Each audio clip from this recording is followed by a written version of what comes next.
మరి యొక్క ఆదివారం కూడా దేవుని స్తుతించి మహిమపరచుటకు స్తోత్ర స్తుతులతో దేవుని ఆరాధించడానికి దినము దేవుడు మనకు దయచేసినందుకు దేవునికి స్తోత్రం చెల్లించుకుందాం.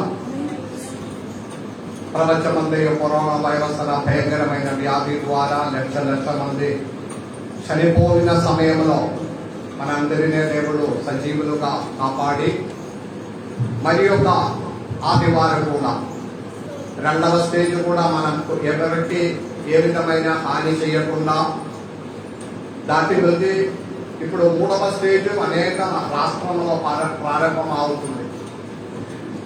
ఆ సమయంలో దేవుడు మమ్మల్ని కాపాడడానికి కృతజ్ఞత కలిగి దేవునిలో మనము మొరపెట్టుకుందా, దేవుని అందరే ఆరాధించుకుందా, దేవుని వాక్యమందు బలపడి మన క్రైస్తవ జీవితం అనే ముందుకు కొనసాగుతాం. దేవుని బిడ్డలారా, మన క్రైస్తవ జీవితంలో ఎలాగే ముందుకు కొనసాగాలి, క్రైస్తవ జీవితంలో ఎలా మనము నడవాలి, దానికి ఈ కాలంలో అయితే మనుషులందరూ ఎవరో ఒకరినే మోడల్గా తీసుకొని ఆ విధంగా ఉండాలని ఆశపడి ముందుకు వెళ్ళాలని ఆశపడుతున్న ఒక కాలం. ప్రత్యేకంగా లోకపరంగా ఉన్నవాడు ఏదో ఒక సీనియర్ ఆర్టిస్ట్నే, ఫిలిం స్టార్నే, హీరో ఎవరైనా ఒకరినే నచ్చిన వారు మనకు వారినే ఒక మోడల్గా తీసుకొని, లేదా పొలిటీషియన్స్ అయినా ఫిలాసఫర్స్ అయినా లోకంలో ఉన్న ఎవరైనా ఒక వ్యక్తినే మనకు నచ్చిన ఎడల వారినే మనకు ఒక రోల్ మోడల్గా తీసుకొని మన జీవితం అనే కొనసాగాలని ఆశపడిన వారు చాలా మంది ఉన్నారు. నేను అలాగే ఉంటే బాగుంది, అలాగే బట్టలు వేసుకుంటే బాగుంది, అలాగే హెయిర్ స్టైల్ చేస్తే బాగుంది, అలాగా నడవాలి, ఇలాగే మనుషుడు ఆలోచించిన సమయంలో క్రైస్తవ బిడ్డలైన మనము ఎవరినే మోడల్గా తీసుకోవడం. ఒకవేళ మనకు చెప్పువచ్చు యేసయ్య దేవుడే మనకు గొప్ప హీరో, ఆ యేసయ్య దేవుని మనము మోడల్గా తీసుకోవాలి, రోల్ మోడల్గా తీసుకోవాలి, ఓకే మంచిదే. కానీ అంతవరకు పోవడం సాధ్యం కాలేకపోయినా కూడా పరిశుద్ధ బైబిల్లో మనకు నేర్పించిన ఒక మంచి రోల్ మోడల్ అబ్రహాం లైఫ్. కాబట్టి ఈ రోజు మీతో వాక్యం ద్వారా చెప్పాలని ఆశపడినది Abraham our model. Abraham our model. అబ్రహామునే మన జీవితంలో ఒక మోడల్గా తీసుకొని క్రైస్తవ జీవితం అనే ముందుకు కొనసాగితే అది గొప్పది. హల్లెలూయా. లోకములో ఉన్న వారినే మోడల్గా తీసుకోకుండా ఆత్మీయ తండ్రి అయిన, విశ్వాసులకు తండ్రి అయిన అబ్రహామునే ఒక స్టేజ్ వరకైనా, ఒక లిమిట్ వరకైనా, లేకపోతే మాక్సిమం అయినా ఒక మోడల్గా తీసుకుంటే ఎంత మంచిది దేవునికి స్తోత్రం. దాని గురించి అబ్రహాము గురించి శ్రేష్టమైన కొన్ని కార్యములను మనకు నేర్పిస్తున్నా. 112వ కీర్తనము 1వ వచనం, 112వ కీర్తనము 1వ వచనము.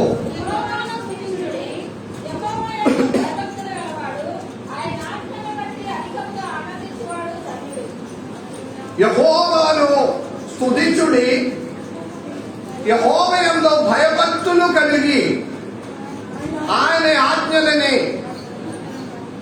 ఆజ్ఞలను బట్టి అధికంగా ఆనందించేవాడు ధన్యుడు. ఇప్పుడు దేవుని భయపడిన ఒక వ్యక్తి అబ్రహాము జీవితం అనే ఒక మోడల్గా తీసుకోవడం జరిగింది. హల్లెలూయా. అందరు ఇక్కడ ఉన్నారా? మీ మనసు లేకపోతే అప్పుడప్పుడు బయటకు వెళ్ళిపోతున్నావా? మందిరంలో ఆరాధనలో కూర్చుంటే కూడా ఈ వాక్యమందు మనసు నిలగడగా ఉండకుండా బయటకు వెళ్తున్నావా? దేవుని బిడ్డలారా, ఈ వాక్యంలో దేవుని భయపడిన ఒక వ్యక్తి అబ్రహాం అనే ఒక మోడల్గా తెలుసుకోవాలి. ఆమేన్, ఆమేన్. హుషారుగా కూర్చోండి. అబ్రహాం అనే ఒక మోడల్ అట. సో అలాగే అయితే అబ్రహాము గురించిన ఒక వాక్యం ఉంది, శ్రేష్టమైన దేవుడు మాట్లాడినది. ఆదికాండం 22వ అధ్యాయములో 12వ వచనం మొదటి అంశము, God who cares our generations. అప్పుడు ఆయన ఆ చిన్నవారి మీద చెయ్యి వేయకము, అతడు ఏమీయూ చేయకము. దేవునికి స్తోత్రం. మన తరముల మీద దృష్టి ఉంచిన ఒక దేవుడు, తరముల మీద ఆశపడిన దేవుడు, తరముల ఎదుట చాలా కేర్ఫుల్ గా ఉన్న ఒక దేవుడు. కథా చరిత్రం అంతా మనకు తెలుసు. ఒకనొక రోజు దేవుడు అబ్రహాముకి ఒక పరీక్ష పెట్టుకుందాం అనుకున్నాడు. అబ్రహాం ఇప్పుడు మంచిగానే ఉన్నాయి. కొద్ది కాలము దాదాపు 100 సంవత్సరం అతడు పిల్లలు లేక చాలా బాధపడి వేదన పడి ఆయన నిరాశలోనికి పడిపోయిన అబ్రహామునే దేవుడు ఆశీర్వదించిన. హల్లెలూయా. ఒక కుమారుని అనుగ్రహించి ఆ కుమారుడిని మంచిగా పెంచుతున్నాము. ఆర్థికంగా ప్రాబ్లమ్స్ ఏమీ లేదు, తనకి విరోధులుగా శత్రువులు ఎవరు లేదు. హాయిగా అబ్రహాము తన భార్య అయిన సారా, అదే విధంగా తన కుమారుడైన ఇస్సాకు. Praise the Lord. కొన్ని ప్రాబ్లమ్స్ ఇంటిలో ఉండే కూడా అదంతా సెటిల్ అయ్యి, అంటే కాకారు విషయంలో, ఇస్మాయిల్ విషయంలో కొంచెం ఇంటి లోపల కొన్ని ప్రాబ్లమ్స్, ఆ ప్రాబ్లమ్స్ అంతా సెటిల్ అయ్యి అబ్రహాం మంచిగానే హాయిగా సంతోషంతో బ్రతికిన సమయంలో దేవుడు అబ్రహాముకు ఒక పరీక్ష పెడుతున్నాడు. ఈ వాక్యములో నుండి మనకు అర్థమవుతున్నది ఏంటంటే, దేవుని బిడ్డలారా, మనము హాయిగా బ్రతికినప్పుడు, మంచిగానే ఉన్నప్పుడు, సంతోషంతో నడిచినప్పుడు అన్ని ఓకే అని అనుకున్న సమయంలో ఒక పరిశోధన మన మీదకి వస్తుంది, మన కుటుంబం మీద. ఒక శోధన అకస్మాత్తుగా అనుకోకుండా ఉన్న ఒక సమయంలో, ఎటు పరిస్థితిలో మన ఆలోచనలోనికి రాలేని విధంగా ఉన్న ఒక పరిశోధన, ఒక శోధన. ఆ శోధనలో, ఆ పరీక్షలో, ఆ పరిశోధనలో పోరాడి గెలిచిన వారు ధన్యులు. అబ్రహాం గెలిచాడు. కాబట్టి అబ్రహాముని ఒక రోల్ మోడల్ గా తీసుకోండి. అబ్రహాం మంచిగానే బ్రతుకున్నాము, హాయిగానే ఉంది, ఇంటిలో ప్రాబ్లమ్స్ అంతా సెటిల్ అయినాము, ఆర్థికంగా ప్రాబ్లమ్స్ ఏమీ లేదు. ఆ దేవుడు ఒక కుమారుని అనుగ్రహించినాము, మంచి కుమారుడుగా ఉన్నాడు, ఇంటిలో అందరూ చాలా సమృద్ధిగా ఉన్నాడు. ఆ సమయంలో 22వ అధ్యాయం 1వ వచనంలో దేవుడు అబ్రహాముకు ఒక పరీక్ష పెట్టింది. ఆమేన్, ఆమేన్. దేవుని బిడ్డలారా, దేవుడు పరీక్ష పెట్టిన దేవుడు స్వయంగా మనకు ఒక పరీక్ష పెడుతుంది. ఎందుకు పరీక్ష పెట్టడం? టీచర్స్ ఉన్నాయి, మన పిల్లల్ని స్కూల్లో, కాలేజీలో చదివిస్తున్నారు. వాళ్ళు 2 సంవత్సరం పరీక్ష లేదు కాబట్టి హాయిగా ఆయన. కానీ అందుకు ముందు పరీక్ష పెడుతుంది. పరీక్ష ఎందుకు పెట్టడం? కాదు, నెక్స్ట్ క్లాసుకు పోవడానికి పరీక్ష. వారి ఎంత మాత్రం నేర్చుకున్నారు, అది నేర్పించిన టీచర్కి తెలవాలి. వారికి ఎంత మాత్రం ఆ విషయమును బట్టి, ఫలానా విషయమును బట్టి, ఇటు ఫలానా విషయమును బట్టి ఎంత మాత్రం లోతుగా ఉన్న తెలివి ఉంది, వాళ్ళు నేర్చుకున్నారు. అది నేర్పించిన టీచర్కి తెలుసుకోవాలి. తెలిస్తేనే నెక్స్ట్ క్లాస్. దేవుడు మనకెందుకు పరీక్ష పెట్టడం? మనం ఏ తరగతిలో చదువుతున్నారు? దేవుని స్కూల్లో, బడిలో, దేవుని బడిలో ఏ తరగతిలో చదువుతున్నాము? దేవుని బడిలో. నేను దేవుని బడికి పోవట్లేదు. ఏ తరగతిలో? ఏదైనా ఒక తరగతిలో ఓకే, ఒక పరీక్ష ఉంది. దేవుడు ఒక పరీక్ష పెడుతుంది, ఒక ఎగ్జామ్ పెడుతుంది. పెద్దవారైనా చిన్నవారైనా ఎవరైనా గెలిచిన వారంగా ఉండాలి. లేక ఓడిపోతున్నా పరీక్షలోనే ఎన్నో పాటలు ఉన్నారన్నా విని కూర్చున్నాను. ఓకే, నేను పాడితే ఎట్లా పోతాను? దేవునికి ఇస్తాను. పరీక్షలోనే నా జీవితం దాకా వచ్చి దేవునికి ఇస్తాం. దేవుని బిడ్డలారా, ఎన్ని పరీక్షలు రాశాడు మీరు ఇంతవరకున్న మీ జీవిత విధానంలో? ఏదైనా పరీక్ష రాసినావా? ఎన్నో పరీక్షలు. హల్లెలూయా. కొద్ది సమయం ఓడిపోయినావు దేవా, కొద్ది సమయంలో నేను గెలిచినాను. అబ్రహాముకు ఒక పరీక్ష పెట్టి తన ఏకైక కుమారునే మీరు బలియాగంగా నాకు సమర్పించాలి. అబ్రహామునే పరీక్ష. తన ఏకైక కుమారునే తన భార్యతో చెప్పలేదు, ఇంటి వారితో పని వారితో చెప్పలేదు. అబ్రహాం మాత్రం తన హృదయంలో దాచిపెట్టుకొని తమ కుమారుని పట్టుకొని వెళ్తున్నాడు బలియాగం చేయడానికి. చాలా మంది పేరెంట్స్ అలాగే ఉన్నవారు ఉన్నారు. తండ్రి తన వేదన భరించిన బాధను ఎవరితో షేర్ చేయకుండా తానే భరించుకుందే సరిపోతుంది. తల్లి తన వేదన ఒకవేళ ఎవరితో చెప్పకుండా, ఒకవేళ పిల్లలు కూడా అలాగే చెప్పే లాభం లేదు, వారు భరించుకున్నారు. అబ్రహాం తన వేదనలు బాధలందరూ తన హృదయంలో దాచుకొని ఎవరితో చెప్పకుండా ఆయన తన కుమారుని పట్టుకొని పరీక్ష కొరకు వెళ్తున్నారు. పరీక్ష రాయడానికి. ఆమె ప్రతి అడుగులో మీరు పరీక్ష కొరకు సిద్ధపాటు కలిగి ఉండాలి. క్రైస్తవ జీవితంలో ముందుకు కొనసాగిన ప్రతి అడుగులో మీకు ముందు ఒక పరీక్ష ఉంది. మీకు ముందు ఒక ఎగ్జామ్ ఉంది. అదే డైటింగ్ గా కన్ఫర్మ్ కాలేదు. అర్థమైన వారి దేవుని సిద్ధపాటు కలిగి ఉండాలి. ప్రిపేర్ గా ఉండాలి.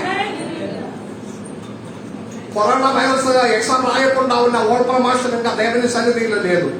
అందరు అనుకున్నారు నేను ఎగ్జామ్ రాసినా రాయలేకపోయినా చెప్పట్లేదు ప్రమోషన్. కొందరు అనుకున్నారు ఈ సంవత్సరం కూడా స్కూల్ లేకుండా ప్రమోషన్ అయితే బాగుంది. ఫీజు కట్టడం అవసరం లేదు, బుక్ కొనడం అవసరం లేదు, బడికి పోవడం అవసరం లేదు, యూనిఫామ్ కొనడం అవసరం. లాభమే. పోయిన సంవత్సరం అంత లాభం, ఈ సంవత్సరం కూడా లాభమే. గవర్నమెంట్ బడి నుండి మళ్ళీ 1లోనికి తరగతిలోనికి పంపిస్తున్నారు. యూకేజీలో చదివిన అబ్బాయి 3వ తరగతికి పోతున్నారు. యూకేజీలో కష్టపడి ఏబిసిడి నేర్చుకున్న వారు 3వ తరగతిలో పోయి సెంటెన్స్ మొత్తం రాసి ఆన్సర్ ఎట్లా రాస్తుంది? హల్లెలూయా. తల్లిదండ్రులు కథ ఏం అవసరం లేదు. చదివినా చదవలేకపోయినా, చదువు నష్టమైనా డిగ్రీ సర్టిఫికేట్ చేతిలో ఉంటే సరిపోతుంది. ఎంఎస్సి ఎంఫిల్ ఉంది. MSc MPhil 2 post graduate MSc MPhil. కానీ ఒక్క సెంటెన్స్ కూడా తప్పు లేకుండా రాయడం రాదు. ఒక్క గ్రామం కూడా సరిగా రాదు. ఏదోగా ప్రమోషన్ అయిపోయింది. ఏదో విధంగా దేవుని సన్నిధానంలో ఈ కన్స్ట్రక్షన్ ఏమీ లేదు. హల్లెలూయా. సరిగా రాసి పాస్ అవ్వాలి. హల్లెలూయా. పరీక్ష దేవుడు పెట్టున్న ఆ పరీక్ష కొరకు సిద్ధపాటు కలిగి ఈ అబ్రహాము తన ఎగ్జామ్ కొరకు కుమారుని పట్టుకొని వెళ్తున్నాడు. మన అంశం మర్చిపోకూడదు. తరముల మీద దృష్టి ఉంచిన దేవుడు ఉన్నాడు. అబ్రహాము తన కుమారుని తీసుకొని వెళ్ళి వెలిపీఠం మీద ఆయన కట్టి పెట్టే చరిత్ర అంతా మనకు తెలుసు, కథ ఎంత తెలుసు. ఆయన వధించడానికి బలియాగం కొరకు ఎగ్జామ్ రాసి పాస్ అవ్వడానికి తన కత్తి తీశా. అబ్రహామే మనకొక రోల్ మోడల్. అబ్రహామే మనకొక మోడల్. హల్లెలూయా. పరీక్షలో 100% A+.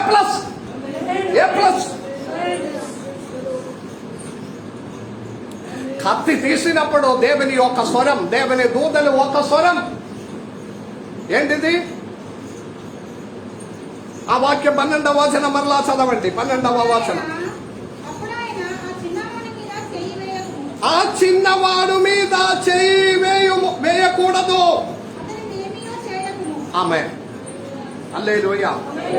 ఏంటిది? ఇటు ఇటు ఏంటిది? చిన్నవాని మీ కుమారునికి ఏమి చెయ్యకూడదు. ఓ, దేవుని యొక్క ఒక కేర్, పిల్లల మీద దేవుని యొక్క కన్న దృష్టి, దేవుని యొక్క కాపదలు. హల్లెలూయా, హల్లెలూయా. మీ కుమారుని మీద చెయ్యి వేయకుము. ఆయన ఏమి చెయ్యకూడదు అని దేవుని మనసుండే మీ కుమారుని మీద మూడవ ఆ వేవ కరోనా రావడానికి దేవుడు ఒప్పుకున్నావా? ఆమేన్. అసాధ్యమైన సమయంలో కుమారుని అనుగ్రహించిన దేవుడు ఆ కుమారుని తీసివేయకుండా కాపాడడానికి ఉన్న మనసు కలిగిన దేవుడు మీ పిల్లలనే కాపాడడానికి. కానీ మీరు అబ్రాహాములాగే పరీక్ష రాసి గెలవాలి. దేవునికి మహిమ చెల్లించండి, దేవుని కనపరచండి, చేతులెత్తి దేవుని స్తుతించండి. హల్లెలూయా. ఇంత స్వరమెత్తి హల్లెలూయా. కాదు కాదు కాదు, నీ హల్లెలూయా అయితే బలం లేదు. హల్లెలూయా. ఆ వాక్యం మీరు మీరు మీరు మీరు హృదయంలోనికి రాలేదు. లేకపోతే ఇక్కడ నుండి మస్జిద్ దేవుడిలో వినబడినట్టుగా మీరు హల్లెలూయా చెప్పి దేవుని మహిమ పరుస్తారు. ఏంటిది? మీ కుమారునే కుమార్తెలనే మీ పిల్లలనే కాపాడిన నడిపించిన ఒక దేవుని కన్న దృష్టి వారి మీద ఉన్నాయి. నమ్మిన వారిని ఎవరి మహిమ పరచు. నమ్మిన వాడు దేని వారి నిశ్శబ్దంగా ఉండండి. లోపల నమ్మిన వారికే దీవెనలు, ఒప్పుకొనిన వారికే దీవెనలు. నన్ను, నా తరములనే, నా కుటుంబమనే కాపాడడానికి శక్తి కలిగిన ఒక దేవుడు ఉన్నాడని ఆ కుమారుని మీద చేయకూడదు. ఆమేన్. పరీక్ష పెట్టిన దేవుడు ఆ పరీక్షలో గెలవడానికి ఉన్న దారి కూడా దేవుడు మీకు దయచేయాలి. నమ్మాలి. దేవుడే అబ్రహాముతో ఉన్నారు, మీ ఏకైక కుమారునే మీరు ప్రేమించుచున్నా. నీవు ప్రేమించుచున్నా మీ బిడ్డనే దేవునికి సమర్పించు. నాకు బలియాగం కాదు, బలియాగం కాదు. కఠినమైన పరీక్ష, కఠినమైన పరీక్ష. కానీ ఆ పరీక్షలో మీరు ఓడిపోతే మీకు నష్టం జరుగుతుంది. దేవుని బిడ్డలారా, అబ్రహాములాగా ఉన్న పరీక్ష ఒకవేళ కాదు మనకు వచ్చినది మరి ఒక రూపంగా, మరి ఒక రీతిగా, మరి ఒక స్వభావంతో, మరి ఒక విధంగా దేవుడు మనకు పరీక్ష పెట్టినప్పుడు 100% A+excellent తీసుకోవాలన్నట్లు కాదే ఉన్న ధైర్యం ఉండాలి. గెలిచిన తండ్రినే గెలవాలి. పిల్లల మీద దేవుని దృష్టి ఉంచడానికి తల్లిదండ్రులు గెలవాలి. పరీక్ష. ఆమేన్. అబ్రహాము ఆదికాండం 15వ అధ్యాయం 5వ వచనములో, మరియు ఆయన వెలుపలికి అతన్ని తీసుకొని వచ్చి, నీవు ఆకాశము వైపు తేరి చూచి నక్షత్రములను లెక్కించుటకు నీ చేతినైతే లెక్కించుమని చెప్పి, మీ సంతానము ఆయనని చెప్పాను. ఆమేన్. మీ సంతానమునే నేను ఈ విధముగా దీవిస్తామని మాట సరళమించిన ఆ దేవుని యొక్క వాగ్దానం వెనక ఉంది 15వ అధ్యాయములో.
దృష్టి ఉంచిన దేవుడు.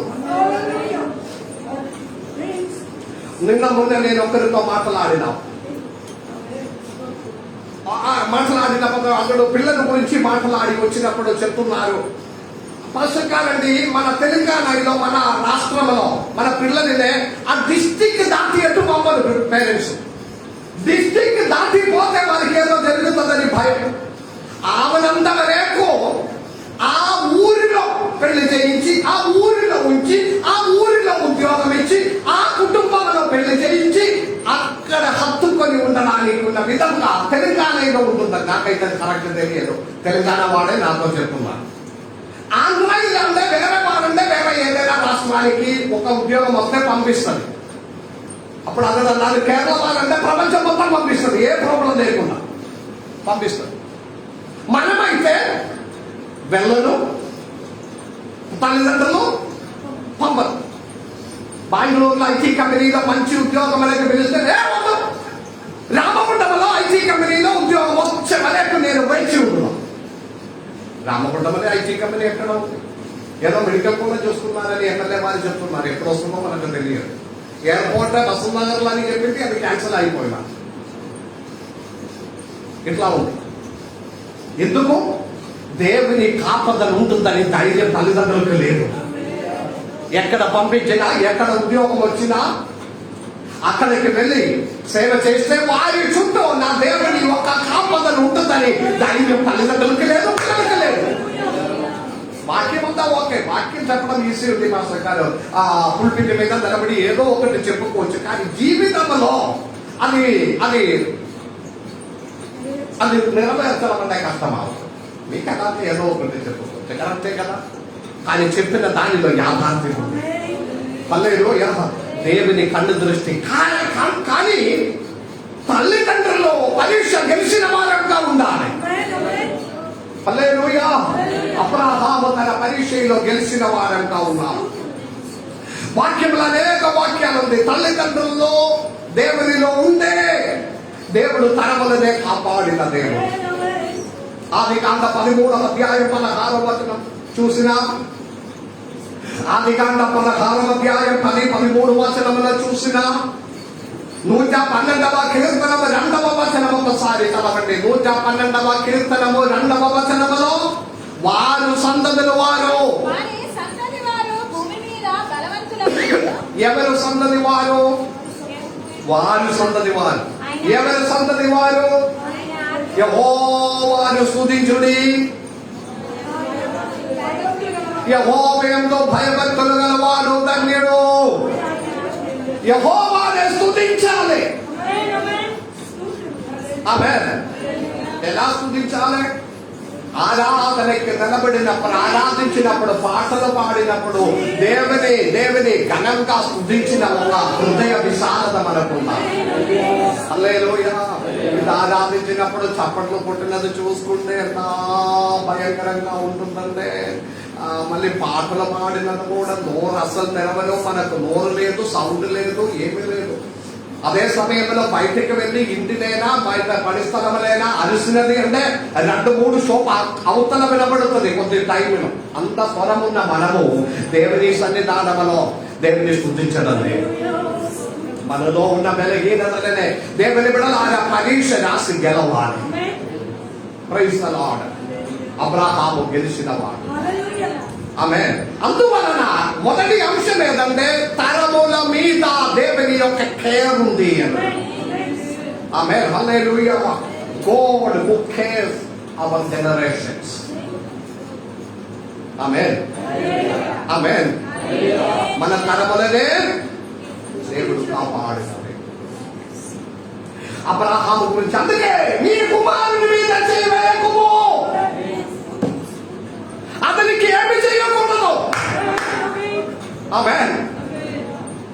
మీరు దేవుని సన్నిధానంలో పరీక్ష రాసి గెలిచిన తల్లిదండ్రులైతే మీ కుమారుని దేవుడు అద్భుతకరంగా, కుమార్తెనే పిల్లలనే అద్భుతకరంగా దేవుడు కాపాడుతుంది. నమ్ముతున్నారా దేవుని బిడ్డలారా? దేవునికి స్తోత్రం చెల్లించండి. దేవుని మహిమ. ఎంత మంచి దేవుడయ్యా, ఎంత మంచి దేవుడయ్యా.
మనకు నేర్పించిన పాఠం ఇది. దానికి తల్లిదండ్రులు దేవుని ఎదుట గెలిచిన వారంగా ఉండాలి. Praise the Lord. రెండవ అంశం అదే వాక్యం చదవండి. 12వ అధ్యాయం 22వ అధ్యాయం 12వ వచనం మరలా చదవండి. అప్పుడు ఆయన, ఆ, ఆ చిన్నవాని మీద చెయ్యి వేయకుము, వేయకము, అతను ఏమీయూ చెయ్యకుము. ఏమీ చేయకము. నీకు ఒక్కడై ఉన్న నీ కుమారుని నాకియ్య వెనుదీయలేదు కనుక నీవు దేవునికి భయపడవలనని ఇందువలన నాకు కనబడుచున్నది. ఆమేన్.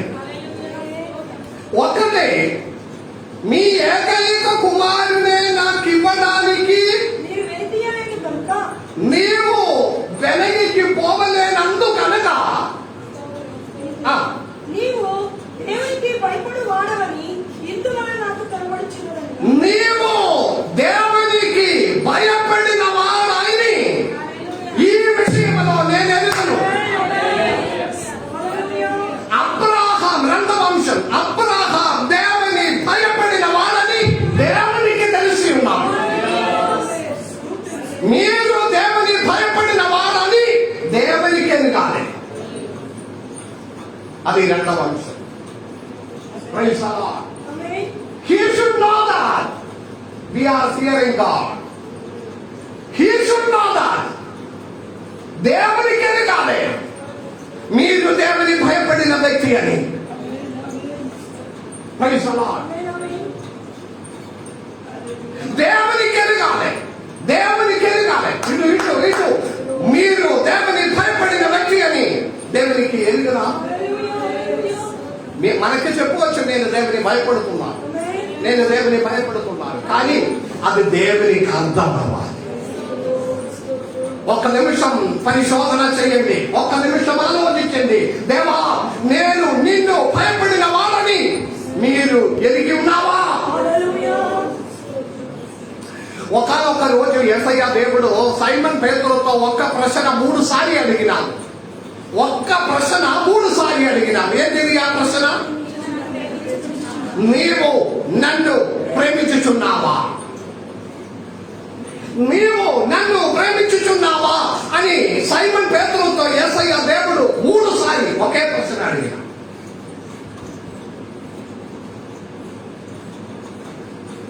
ఈ రోజు దేవుడు మనతో అడుగుతున్నావు, నీవు దేవుని ప్రేమిస్తున్నావా? నీవు దేవుని భయపడుతున్నావా? యేసయ్య దేవుడు, తండ్రి అయిన దేవుడు అడుగుతున్నాము మీతో, నీవు దేవుని భయపడుతున్నావా? ఎంతమందికి ధైర్యంతో కూడా చెప్పవచ్చు, దేవా అవును నేను నిన్ను భయపడుతున్నా. దేవా నేను నిన్ను భయపడుతున్నా. దేవుడు అబ్రాహాముతో అన్నాడు, ఇందువలన నీవు దేవునికి భయపడిన వ్యక్తి అని నేను తెలుసుకొని ఉన్నాను. పరీక్ష గెలిచినప్పుడే దేవునికి తెలుసు నీవు దేవుని భయపడిన వ్యక్తి అని. మీకు ముందున్న పరీక్ష రాసి పోరాడి గెలిచినప్పుడు దేవునికి అర్థం అవుతుంది నీవు దేవుని భయపడిన వ్యక్తి అని. హల్లెలూయా, హల్లెలూయా. భయపడుతున్నావా? బైబిల్ అంతా చూసిన ఎడల నీవు దేవుని భయపడాలి. నీవు దేవుని భయపడాలి. నీవు దేవుని భయపడాలి.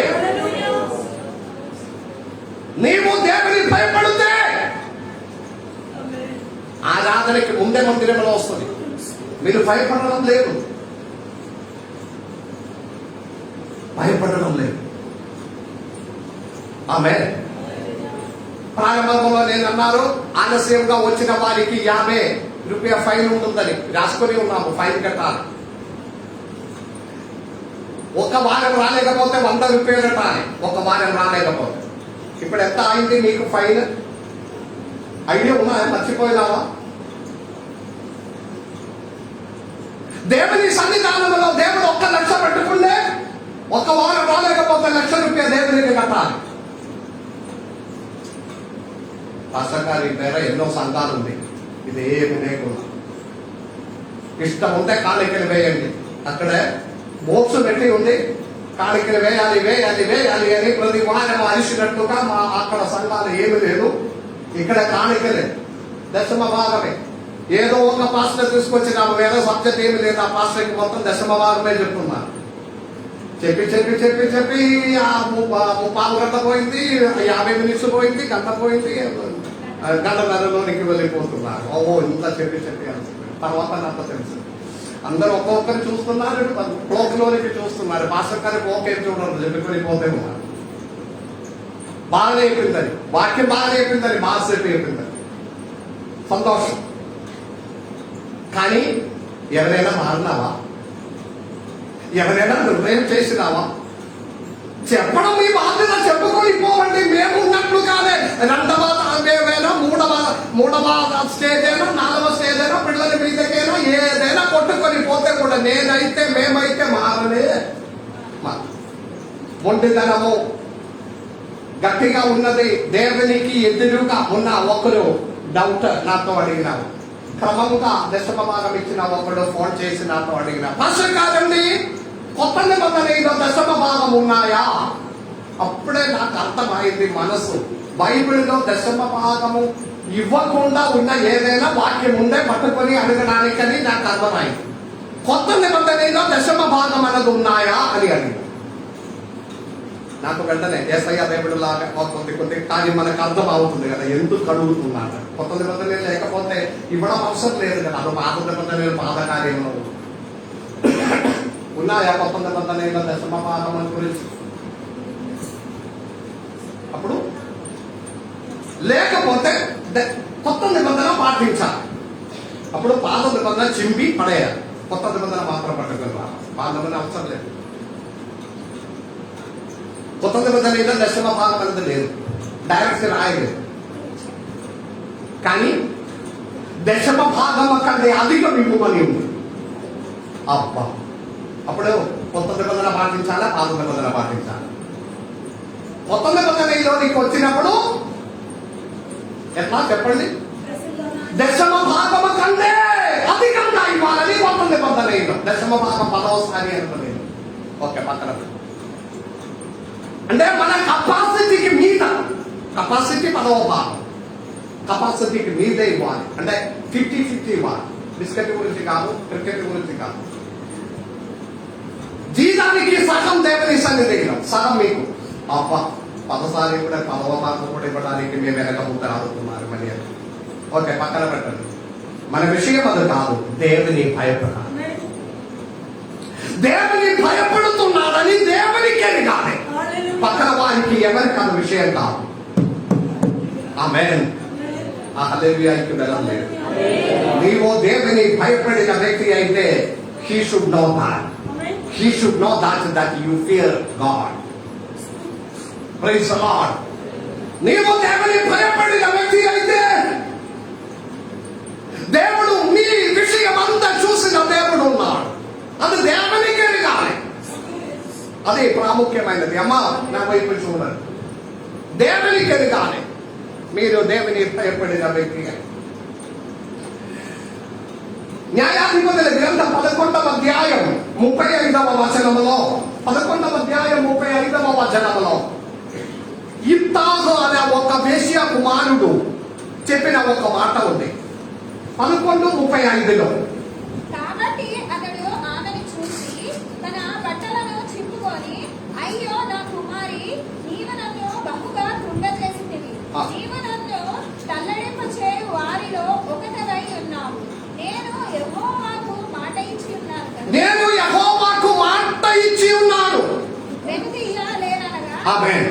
వెనకెక్కి పోవడం సాధ్యం కాదు. ఎంతమంది హల్లెలూయా చెప్పినారు?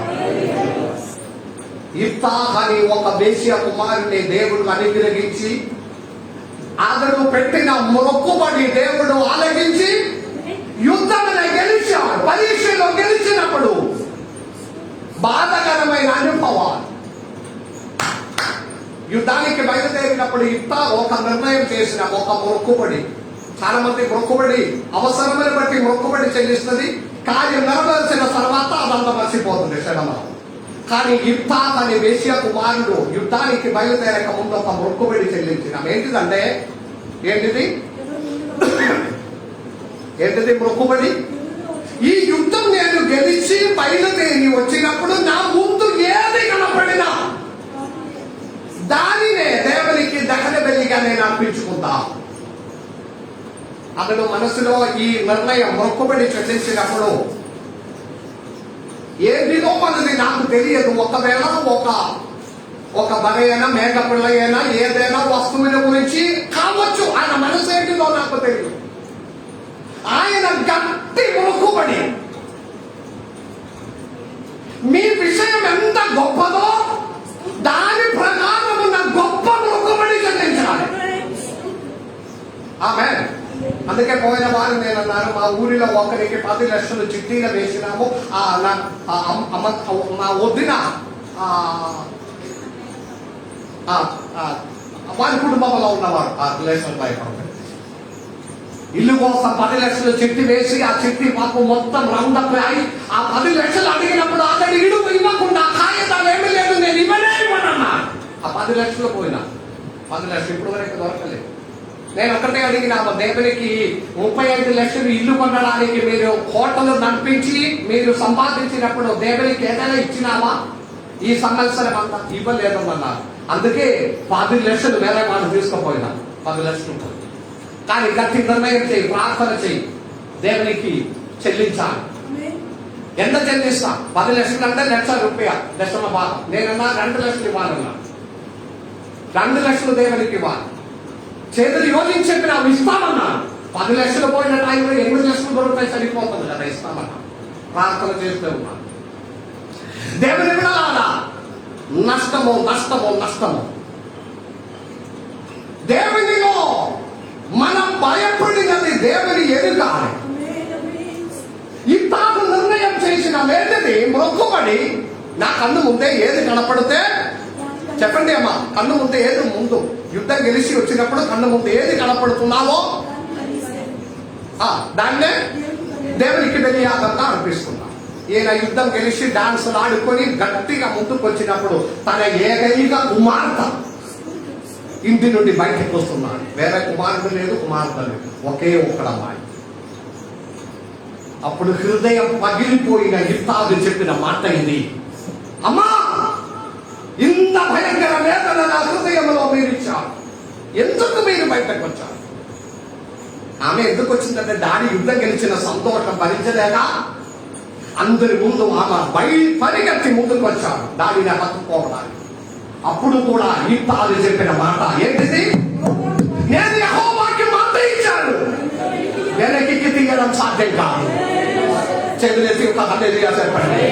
యెహోవాకి మాట ఇచ్చాను, నేను వెనక్కి అడుగు పెట్టలేకుంటాను. అంటే నా కుమార్తెని నేను బలియాగంగా ఇచ్చేస్తానన్నాను. దేవుని భయపడిన వాడు ఇలాగే చేస్తుంది. దేవుని భయం లేని వాడు మాట చెప్పి వెనక్కి పోతుంది, తర్వాత పిందీడు ఇప్పుడు కాదు తర్వాత అని పక్కన పెట్టి వెళ్ళిపోతుంది. ఎవరికి దేవునిలో భయపడడం లేదు, దానికి ఉన్న భవిష్యత్తు గురించిన భయం లేదు. ఇంత దేవునితో మాట పాటించాలి. ఈ ఉదయకాల ఆరాధనలో పాలు పొందిన దేవుని బిడ్డలారా, దేవునికి మాట ఇచ్చి తిరిగి మాట చేయకూడదు. భయంకరమైన శిక్ష. ఇప్పుడు కాలేకపోతే రేపు ఎల్లుండి. దేవునితో మాట చెప్పినప్పుడు ఆవులు లేక లేదు అని ఉండాలి. మాట చెప్పి వెనక్కి పోకుండా జాగ్రత్త పడు. దేవుడు అబ్రహాముకు రోల్ మోడల్ కావు. ఇందువలన నాకు తెలిసి ఉన్నావు, నీవు దేవుని భయపడినవాడు. ఆ కారణమును బట్టి బలియాగం చేయడానికి కత్తి తీసిన అబ్రహామునే దైవదూతలు ఆపుతున్నారు. కుమారునే మీరు ముట్టకూడదు. తరముల మీద పిల్లల మీద దృష్టి ఉంచి కాపాడిన దేవుడు తల్లిదండ్రులు దేవుని భయపడిన వారంగా ఉండాలి. హల్లెలూయా, హల్లెలూయా. తల ఎత్తి నా వైపు చూడండి దేవుని బిడ్డలారా, ఎంత గొప్ప వాక్యం. తల్లిదండ్రుల దేవుని భయపడిన వారమైతే మీ పిల్లలని దేవుడు తన చేతిలో ఆయన కాపాడుతుంది. ఎక్కడ వెళ్ళిన ప్రపంచం అంతా పోయినా మీ చేతిలో వారినే కాపాడు. నమ్ముతున్నారా దేవుని బిడ్డలారా? ఎస్. మూడవ అంశం ఆదికాండం 22వ అధ్యాయం 13వ వచనములోనికి రండి. 13వ వచనములోనికి రండి. అప్పుడు అబ్రాహాము కనులెత్తి చూడగా పొదలో కొమ్ములు తగులుకొని ఉన్న ఒక పొట్టేలు వెనుక తప్పినా కనబడింది. మూడవ అంశం ఏంటంటే the deliverance we received, not the lenience to not to worship. The deliverance we received, not the lenience that not to worship. 13వ వచనం మరి ఒకసారి చదవండి. అప్పుడు అబ్రాహాము కనులెత్తి చూడగా పొదలో కొమ్ములు తగులుకొని ఉన్న ఒక పొట్టేలు వెనుక తప్పి అబ్రహాము విషయంలో ఇటు తన కుమారుని విషయంలో అబ్రహాం సేవ అయింది. ఏమైంది? ఇప్పుడు దేవుడు అబ్రహాం కుమారునే విడిపించాడు. హల్లెలూయా చెప్పండి. తన కుమారుని తన వేదన పడిన హృదయ లోపల వేదన పడిన బాధపడిన కన్నీళ్లు విడిచిన విషయములకి జవాబం అయింది. హల్లెలూయా. ఏంటిది జవాబం? మీ కుమారుని మీద జై వేయకూడదు. కుమారునే వధిస్తేనే కదా బలియాగం. ఇప్పుడు దేవుడే దానిని ఆపేసినాడు. అవునా కాదా? ఇప్పుడు మనమైతే ఏం చేస్తుంది వెంటనే? ఓ మంచిదే కదా కుమారునే పట్టుకొని ముద్దు పెట్టుకొని సంతోషంతో పాటలు పాడి హల్లెలూయా స్తుతి మహిమ పాడుకొని ఇంటికి వెళ్ళిపోతుంది. అవునా కదా? ఈ గొప్ప సమస్యల నుండి ఎవరే విడిపించారు? చెప్పట్లేదు. ఎవరు విడిపించారు? దేవుడే విడిపించారు. కుమారుని వధించకుండా, కుమారుని బలియాగం చేయకుండా, కుమారుని ద్వారా ఉన్న ఆరాధన జరగకుండా దేవుడే ఆపినావు. వెళ్ళిపో. కానీ దేవుని ఒక విడుదల, దేవుని యొక్క విడిపింపు, దేవుని యొక్క రక్షణ ఆరాధించకుండా పోవడానికి ఉన్న ఒక మార్గం కానే కాదు. అబ్రహాము అక్కడ ఒక మేకపిల్లని మరలా ఆరాధన చేసి మనకిపోయారు. ఆరాధన మానేయలేదు.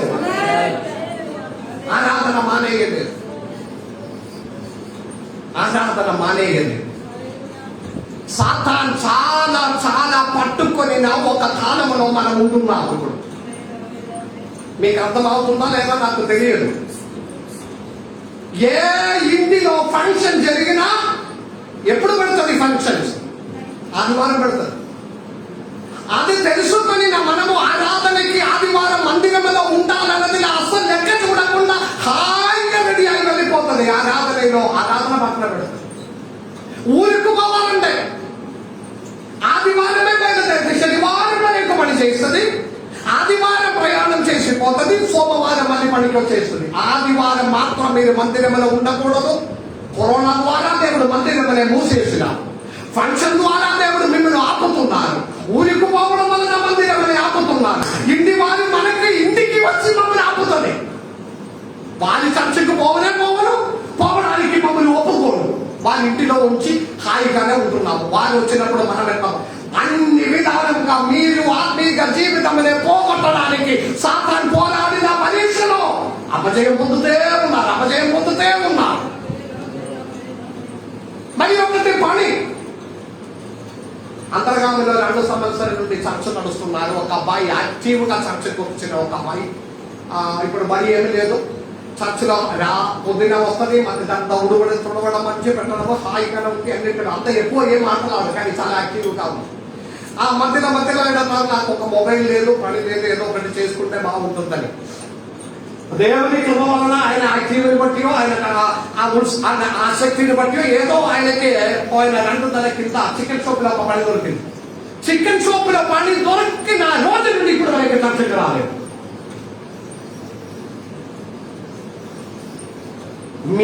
మీరు ప్రార్థన చేసిన దానికి జవాబు ఇవ్వడానికి దేవుడు భయపడుతుంది. ఎందుకు? ఇప్పుడు మీరు మందిరంలో అప్పుడప్పుడైనా వస్తున్నారు. మీకు ఒక పని దొరికితే మీరు మందిరంలో ఇక్కడ రాదని దేవునికి తెలుసు. దశమ భాగం మీరు ఇవ్వలేము ఏదో 2 నెలలు ఇస్తుంది, మళ్ళీ ఆపుతుంది, ఏదో కారణం. ఇది దేవునికి మీ మనస్సు ఎరిగిన కాబట్టి దేవుడు మిమ్మల్ని ఆశీర్వదించడం లేదు. 2 నెలల తర్వాత చికెన్ షాప్ అతనికి పడి పోయి అంటే అది నాకు చెప్పినప్పుడు నేను నాకు ఇది జరుగుతుంది, నా మనసులో నాకు తెలుసు పోతుంది. ఎవరు దేవుని విడిచిపెట్టి పోవినా వారికి నష్టమే జరుగుతుంది. ఇప్పుడు రాసి పెట్టుకోండి, నష్టమే జరుగుతుంది. ఒకవేళ పడిపోతుంది, లేకపోతే ఏదోనే అప్పు వారిని తీసుకుపోయి మొత్తం నాశనం చేస్తుంది. మీకు ప్రయోజనం లేక సాతాను దానినే వాడుకున్నాడు, మీకు ప్రయోజనం రాకుండా. ఇది నేను ఏదో చెప్పడం కాదు, మీరు రాసి హృదయంలో పెట్టుకొని పోవాలి. హల్లెలూయా. చూడు దానికి హల్లెలూయా ఉంటుంది. ఇప్పుడు కోరిలో ట్రాక్టర్ పోతున్నారు, కోరిలో పోతున్నారు అన్నారు అబ్బాయి. అది కూడా ఆదివారం ఉంది, ఇప్పుడు కూడా రావడం లేదు.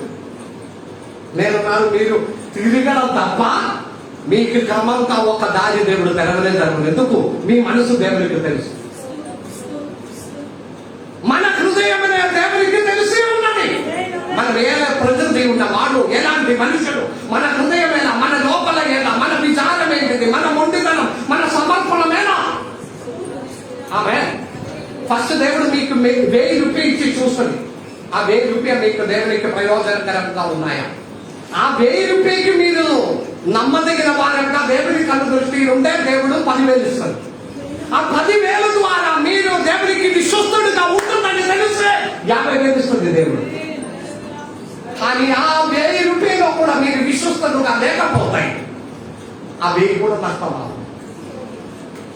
ప్రతి ఒక్కరు తన తాను పరిశోధన చేయాలి. ఇటు తన తాను పరిశోధన చేయాలి. అందుకే దేవుడు మీకు ఒక పని, ఒక ఉద్యోగం ఇవ్వడానికి భయపడదు. ఉద్యోగం వస్తే మన చర్చకు రా. ఆదివారమే కదా పని ఎక్కువ. మన పని మనిషి వారు వీరు పనివారు అది ఇది. కరోనా పట్టుకొని 2 నెలల మంచం మీద ఉంటే ఈ పని ఎత్తుపోతుంది.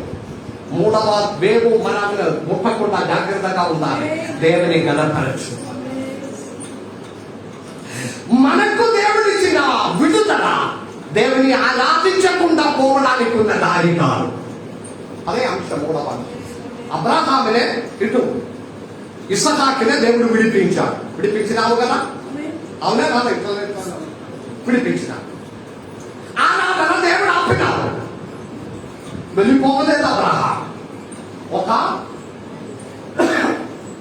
పొద మీద ఉన్న ఒక మేకని పట్టుకొని దానికి బదులుగా బలియాగం చేసి అబ్రాహాం వెళ్ళిపోయాడు. మీరు ఒకవేళ ఎమర్జెన్సీకి ఊరికి వెళ్ళినా అక్కడ దేవుని ఆరాధించాలి. నిన్న శుక్రవారం ఉపవాస ప్రార్థనలో నేను అదే చెప్పినాను. మీరు ఊరికి వెళ్ళినాము, ఒక ఇంటిలో ఉన్నాము, దానిలో అక్కడ ఒక 20 మంది ఉన్నారు. మీరు దేవుని నమ్మిన వారి 2 ముగ్గురు ఉన్నారంటే సంధ్యా సమయంలో, సాయంకాల సమయంలో 3 చెప్పాలి, రా కుటుంబ ప్రార్థన పాటపాడి ప్రార్థన చేసుకుంటాం. చేస్తారా? లేదు. మీరు కూడా వారిలో కలిసిపోతుంది. అక్కడ ప్రార్థన లేదు, మేము కూడా చేయడం లేదు. అవునా కదా? యథార్థంగా అవునా కదా? ఆ వారింటిలో ప్రార్థన లేదు, మరి మేమేం చేయాలి? మీ అక్కడే యేసయ్యలో నమ్మిన 2 ముగ్గురు ఉండవచ్చు కదా. ఆ 2 ముగ్గురు ద్వారా 8-5 రాత్రి మన పాట పాడి ప్రార్థన చేసుకుంటా. మీరు ప్రార్థన మొదలు పెట్టినప్పుడు 10 మంది మీతో జాయిన్ అవుతుంది. ఆ నమ్మకం మీకున్నాయా? హల్లెలూయా. కానీ మనము కూడా వారిలో కలిసిపోతాం. ఎట్లా? మన సాక్ష్యము, మన ఇంటికి చుట్టాలు వస్తే మన ప్రార్థన మానేస్తుంది. అన్ని విధాలంగా మన ఆరాధన మానేయడం ఎలా అన్నది దాని మాత్రమే. 9 గంటలకు ఆరాధన, 9కే ఇంటిలో రెడీ అవ్వడం మొదలు పెడుతుంది. ఇంటిలో ఎవరికి క్లోక్ ఏం లేదా? 9 గంటలకి ఇక్కడ ఆరాధన మొదలు పెట్టినప్పుడు నేను అక్కడ ఉండవలసిన నేను 10 గంటలకు వస్తున్నాను. 11కు ముగిస్తుంది, గంటసేపు సరిపోదు. నేను ఇలాగ చెప్పడం చాలా మందికి బాధ. పాస్టర్ గారు ఇప్పుడు ఏదో ఒకటి ఇట్లానే చెప్పడం మాకు చాలా పుచ్చుకొని ఉన్నాం, భయపడుతున్నా. అలాగే అయితే కూడా మారుతున్నావా? మారుతూ నేను చెప్పడం అవసరం లేదు కదా. మీరు చెప్పుకొని పోవండి, నేను ఇట్లానే ఉండిపోతాను. ఆమె 9 గంటలకు ఆరాధన, 5 నిమిషం ఉంటే ఉండాలి. ఆ వేదన మీకు తెలియదు. ఒక్క రోజు మీరు ఈ స్టేజ్లో నిలబడితే మీకు అది అర్థం అవుతుంది. ఎవ్వరు లేకుండా ఆరాధన మొదలు పెడుతున్నారు. ఎవ్వరు లేకుండా ఖాళీగా ఉన్న స్థలమునే చూసి ఆరాధన మొదలు పెట్టడం. నెమ్మదిగా నిదానంగా వచ్చిన దారి ఎవరైనా కలిస్తే కొంచెం మాట్లాడి కొంచెం ఐదు విషయం అక్కడే ఉంది. చాలా నిర్లక్ష్యం కా దేవుని కార్యం. అవునా కాదా? ఆలోచించండి. నేను ఒకటి చేతులు యోచించుకొని చెప్పి ఏదైనా ఆదివారం పోవాలని నిర్ణయించినావు కదా, టైంకైనా రావచ్చు కదా. ఇది నేను ఎందుకు చెప్తున్నానంటే దేవుని యొక్క గొప్ప విడుదల పొంది మనం వెళ్ళిపోవడమే. దేవుని యొక్క విడుదల పొంది వెళ్ళిపోవడమే, ఆశీర్వాదం పొంది వెళ్ళిపోవడమే. అక్కడే ఆరాధించాలని కృతజ్ఞత అసలు లేనే లేదు. ఈ ఆదివారం ఇప్పుడు చూడండి, ఈ ఆదివారం ఇప్పుడు కూర్చున్న ఎంత మంది వచ్చే వారం రాకుండా పోతుంది. ఈ రోజు ఎవరి పిలువ లేదు, ఏ ఫంక్షన్ లేదు, ఏ ప్రోగ్రాం లేదు, అందుకే వచ్చాం. వచ్చే వారంలో ఏదో జరిగితే దాని వెనకపోతుంది.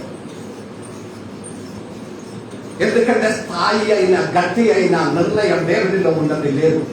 దేవునిలో నుండి పొందుతూ ఉన్నారు. దేవా జీతం పెంచండి, జీతం పెంచండి, పని పెంచండి, కానీ దేవునికి ఉన్న కృతజ్ఞత ఆరాధన అన్నది లేదే లేదు.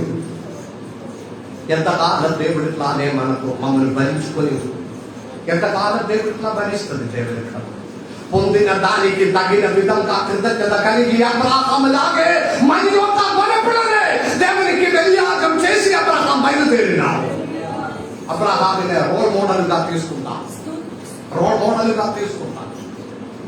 మూడు కార్యములే నేను నేర్పించిన. మూడు కార్యం. ఒకటి మర్చిపోయినా. 3 అంశాలు నేను అడిగిన వారిని చెప్పాలి.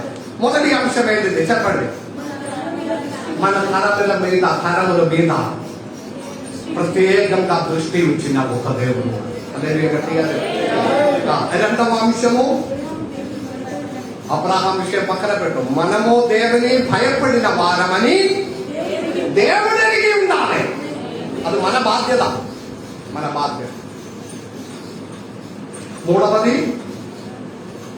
మూడవది అంశం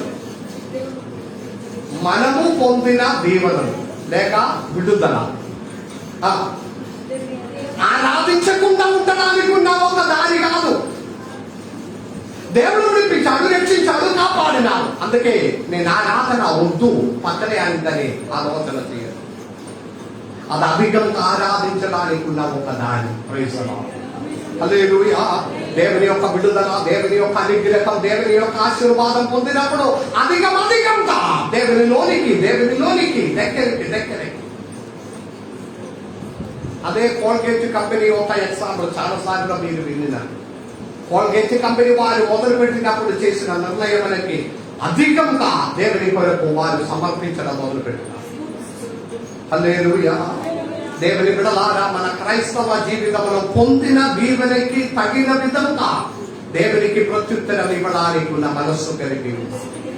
ఆ ఒక మంచి మనస్సుతో కూడా మనము ముందుకు వెళ్తాం. దేవుడి వాక్యం ద్వారా మనందరినీ దీవించి ఆశీర్వదించును గాక. ఆమేన్. దేవుడు మిమ్మల్ని దీవించును గాక.